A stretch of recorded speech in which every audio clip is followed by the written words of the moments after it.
Hi అండి. నేనైతే ఈరోజు మిరపకాయ బజ్జీలైతే తినాలనిపిస్తుందండి చాలా రోజుల నుంచి.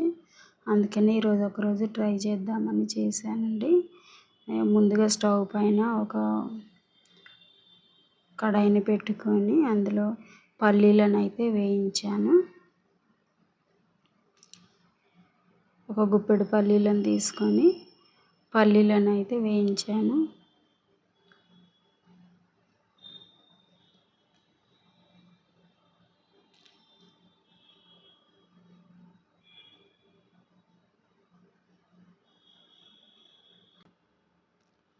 ఈ విధంగా పల్లీలైతే వేగిన తర్వాత వాటినైతే తీసి పక్కన పెట్టుకున్నాను. ఒక ప్లేట్లోకి తీసి పక్కన పెట్టుకొని తర్వాత ఒక 2 స్పూన్ల నువ్వులు కూడా వేయించాను. అదే కడాయిలో నువ్వులు కూడా వేయించాను. ఒక 2 స్పూన్ల నువ్వులు. ఇవన్నీ చిటపటలాడుతూ ఉన్నాయి. ఇంకా దాని తర్వాత ఒక జీలకర్రనైతే తీసుకొని ఒక అర స్పూన్ జీలకర్ర తీసుకొని ఆ జీలకర్రను కూడా వేయించాను.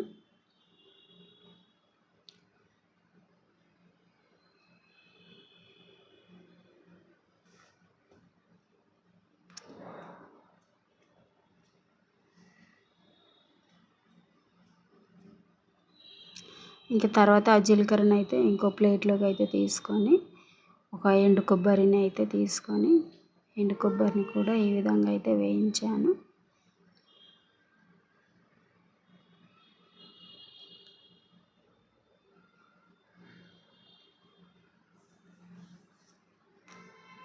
తర్వాత ఒక గిన్నెలోకి అయితే శనగపిండిని తీసుకున్నాను ఒక కప్పు.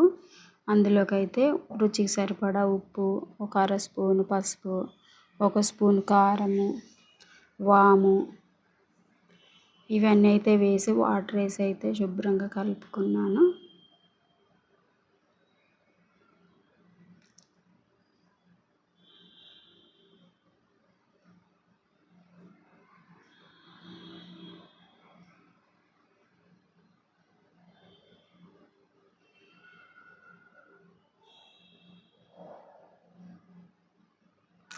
ఈ విధంగా అయితే ఉండలు లేకుండా శుభ్రంగా కలుపుకొని అయితే పెట్టుకున్నాను.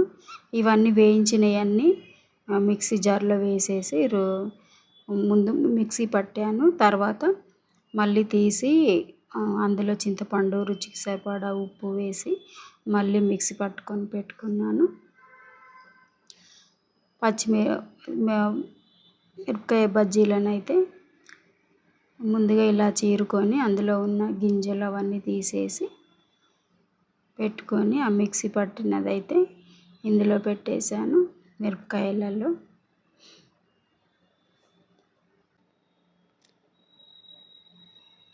ఈ విధంగా అయితే అన్ని మిరపకాయలలో అయితే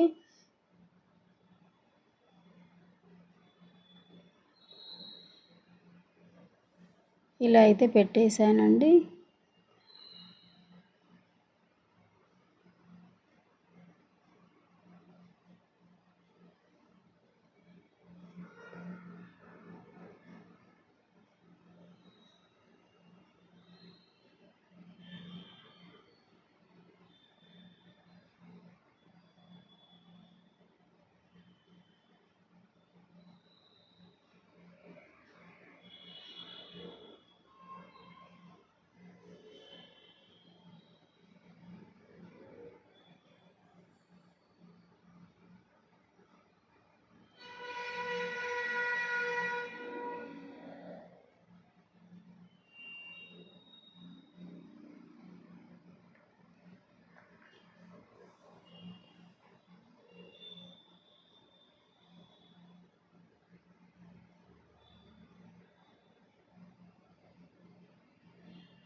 అన్నిట్లలో అయితే ఈ విధంగా అయితే నింపేసుకొని ఇంకా స్టవ్ పైన కడాయి పెట్టేసి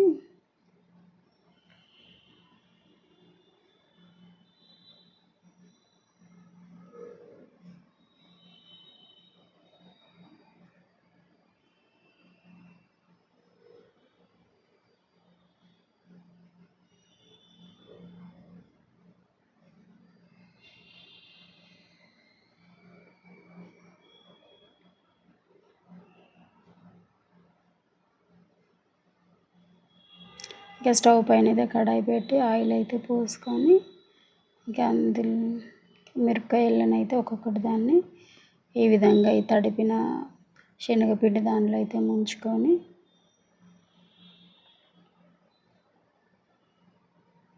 కడాయిలో అయితే వేసుకొని ఈ విధంగా అయితే కాల్చుకున్నానండి అన్నీ కూడా.